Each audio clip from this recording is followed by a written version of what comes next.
മക്കളെ, AIIMS BSc നഴ്സിംഗിന്റെ exam കഴിഞ്ഞ് അതിനുശേഷം റിസൾട്ട് പബ്ലിഷ് ചെയ്തിട്ടുണ്ട്. അപ്പോൾ ഓർക്കുക, AIIMS BSc nursing exam June 1-ാം തീയതി ആയിരുന്നു.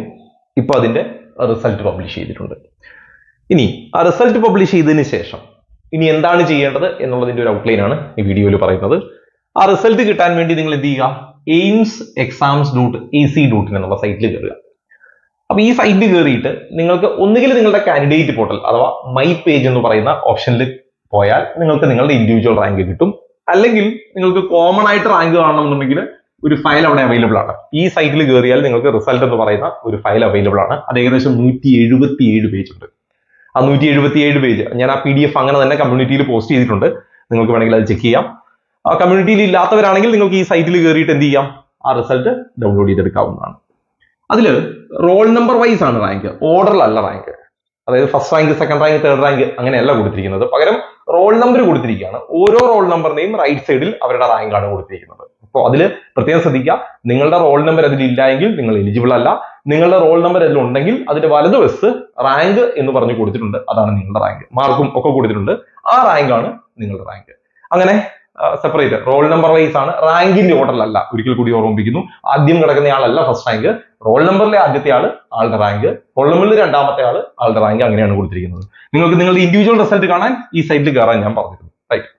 ഇനി ഇങ്ങനെ ഈ ലിസ്റ്റിൽപ്പെട്ട, അതായത് ഈ റാങ്ക് ലിസ്റ്റിൽപ്പെട്ട കുട്ടികൾക്ക്, അല്ലെങ്കിൽ നിങ്ങൾ റാങ്ക് നോക്കുമ്പോൾ നിങ്ങൾ എലിജിബിൾ ആണ് എന്ന് കണ്ടാൽ, റൗണ്ട് 1-ന് എലിജിബിൾ ആണെന്ന് കണ്ടാൽ, നിങ്ങൾ അത്യാവശ്യം ചെയ്യേണ്ട കാര്യം എന്താണെന്ന് വെച്ചാൽ, നിങ്ങൾ EWS കാറ്റഗറിയോ NCL കാറ്റഗറിയോ ആണെങ്കിൽ മാത്രം ഇപ്പൊ നിലവിൽ എന്ത് ചെയ്യുക?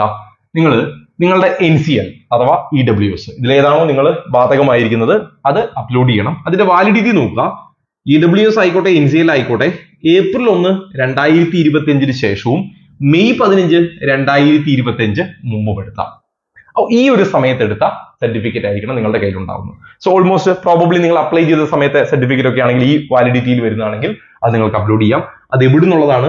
താലൂക്കിൽ നിന്നുള്ളതാണ് അപ്ലോഡ് ചെയ്യേണ്ടത്. അപ്പൊ ഈ സമയത്ത് April 1, 2025 തുടങ്ങി May 15, 2025 വരെയുള്ള സമയത്തെ സർട്ടിഫിക്കറ്റ് ആണ് നിങ്ങൾ ഉപയോഗിക്കേണ്ടത്. അപ്പൊ ഈ പറഞ്ഞ ആ ഒരു പീരീഡിലെ NCL സർട്ടിഫിക്കറ്റ് അല്ലെങ്കിൽ EWS സർട്ടിഫിക്കറ്റ് താലൂക്കിലേതായിരിക്കണം, വില്ലേജിലേതായിരിക്കരുത്. ഓക്കെ, നിങ്ങളുടെ കയ്യിൽ ഇപ്പോൾ ആ സമയത്ത് എടുത്ത ഒരു സർട്ടിഫിക്കറ്റ് ഉണ്ടെങ്കിൽ അത് ഉപയോഗിക്കുകയും ചെയ്യാം.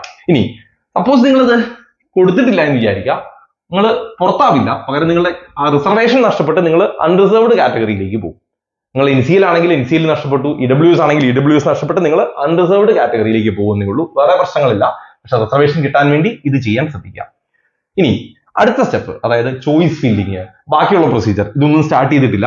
അതായത് അലോക്കേഷൻ, സീറ്റ് അലോക്കേഷനും ചോയ്സ് ഫില്ലിങ്ങും അങ്ങനെയുള്ള കാര്യങ്ങളൊക്കെ ഇതുവരെ വന്നിട്ടില്ല. അവരത് നോട്ടിഫൈ ചെയ്യും, പിന്നീട് അവരത് അറിയിക്കുമ്പോൾ ഞാൻ അതിന്റെ ഡീറ്റെയിൽ വീഡിയോ വീണ്ടും ചെയ്യാം. ഇപ്പൊ നിലവിൽ റിസൾട്ടുമായിട്ട് ബന്ധപ്പെട്ട് നിങ്ങൾ ശ്രദ്ധിക്കേണ്ട കാര്യങ്ങൾ എത്രയാണ്? ഒന്ന്, നിങ്ങളുടെ റിസൾട്ട് നോക്കുക, നിങ്ങൾ എലിജിബിൾ ആണോ നോക്കുക. ഈ ലിസ്റ്റിൽ വന്നാൽ നിങ്ങൾ എലിജിബിൾ ആണ്. 277 പേജുള്ള ലിസ്റ്റിൽ വന്നാൽ നിങ്ങൾ എലിജിബിൾ ആണ്. അല്ലെങ്കിൽ നിങ്ങളുടെ കാൻഡിഡേറ്റ് പോർട്ടലിൽ കയറി നോക്കുമ്പോൾ നിങ്ങൾക്ക് റിസൾട്ട് കാണാം. അവിടെ നിങ്ങൾ എലിജിബിൾ എന്ന് പറഞ്ഞിട്ടുണ്ടെങ്കിൽ ഓക്കെയാണ്. ഇനി അതിന് നിങ്ങൾക്ക് കാൻഡിഡേറ്റ് പോർട്ടൽ മൈ പേജ് എന്ന് പറയുന്ന ഓപ്ഷനിൽ കയറി നോക്കാം. സൈറ്റ് ഞാൻ ഇവിടെ കൊടുത്തിട്ടുണ്ട്. നിങ്ങൾ EWS ഓ NCL ഓ ആണ് ഈ ലിസ്റ്റിലും വരുന്നുണ്ടെങ്കിൽ ഈ ഡോക്യുമെന്റ് അപ്ലോഡ് ചെയ്യുക. ബാക്കി എല്ലാ കാറ്റഗറിയും ഇപ്പൊ നിലവിലൊന്നും ചെയ്യേണ്ടതില്ല. ബാക്കി അടുത്ത നോട്ടിഫിക്കേഷന് ശേഷമാണ്. ഇനി ഞാൻ എല്ലാ വീഡിയോയിലും പറയുന്നത് പോലെ, ഇപ്പൊ സപ്പോസ് ഈ പറഞ്ഞിരിക്കുന്ന ഡേറ്റ്, ഇതിന്റെ സമയം കൂടി ഓർമ്മിപ്പിക്കുന്നു. ഇത് എന്ന് നിങ്ങൾ ചെയ്യണം? June 6 തുടങ്ങി June 15-ാം തീയതി. June 6 തുടങ്ങി June 15 വൈകിട്ട് 5 മണി വരെയാണ് നിങ്ങൾക്ക് അതിനുള്ള സമയം. ഓക്കെ, ഈ സമയത്തിനുള്ളിൽ നിങ്ങൾ ഇത് അപ്ലോഡ് ചെയ്യുകയും വേണം. ഇനി ഈ June 15-ന് ശേഷം സപ്പോസ് സമയം എക്സ്റ്റെൻഡ് ചെയ്തു എന്ന് വിചാരിക്കുക. അപ്പൊ അതിന് സെപ്പറേറ്റ് ഒരു വീഡിയോ ചെയ്യില്ല. ഞാൻ എല്ലാ വീഡിയോയിലും പറയാറുണ്ട്. അപ്പൊ ജസ്റ്റ് ഇപ്പൊ ടൈം 15 എന്നുള്ളത് 20 ആക്കി എന്ന് വിചാരിക്കുക. അങ്ങനെയാണെങ്കിൽ ഞാൻ കമ്മ്യൂണിറ്റിയിൽ ജസ്റ്റ് സമയം എക്സ്റ്റെൻഡ് ചെയ്തു എന്നുള്ളൊരു ഓഡിയോ അല്ലെങ്കിൽ ആ സ്ക്രീൻഷോട്ട് മാത്രമാണ് ഇടുക. അപ്പൊ അതിന്റെ ഒരു വീഡിയോ ഉണ്ടാവില്ല. അപ്പൊ ഈ യൂട്യൂബിൽ സബ്സ്ക്രൈബേഴ്സ് ആയിരിക്കുന്ന ആൾക്കാർ ശ്രദ്ധിക്കുക, അല്ലെങ്കിൽ വീഡിയോ കാണുന്നവർ ശ്രദ്ധിക്കുക. ഇങ്ങനെയുള്ള ചെറിയ ചെറിയ അപ്ഡേറ്റുകൾ കമ്മ്യൂണിറ്റിയിലാണ്. അപ്പൊ ഞാൻ എല്ലാ വീഡിയോയുടെയും എൻഡിൽ കമ്മ്യൂണിറ്റിയുടെ ലിങ്ക് പ്രൊവൈഡ് ചെയ്തിട്ടുണ്ട്.